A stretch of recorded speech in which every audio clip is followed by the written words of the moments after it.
Само искам да обърна внимание какво се случи след миналата неделя. След миналата неделя, в понеделник, получихме обаждане от Столична община да ни канят за срещи. Отказахме. Защото какво да се виждаш с поредните лъжци?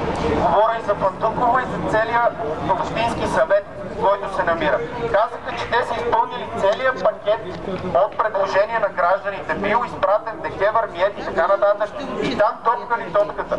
Ама извинявайте много, що за наглост е една година, не една година, откакто съществува това крадливо дружество, корумпирано, което пълни черните каси на политиците, никаква промяна, никакво желание и прехвърляне на отговорността. До кога? Що за безхаберие от хората, на които плащаме заплатите? За това призоваваме. Нека да излезнат на публичен диспут с граждани, които седат тук днес и протестират. Нека срещу нас пред камери да застанат от кметството, да застанат от ДКЕВР, да застанат от МИЕТ и да говорят с гражданите. Ние ще бъдем подготвени, аргументирани. Има хора, които седят вътре в комисиите и се борят цяла година. Има хора, които написаха проекто закони.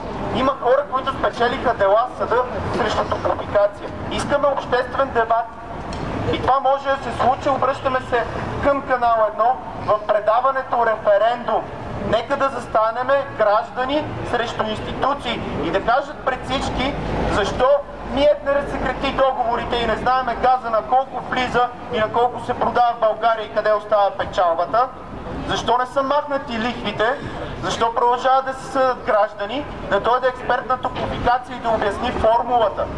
Като и ние ще имаме експерт, който ще обясни, че формулата не става за нищо и седиме за думата си.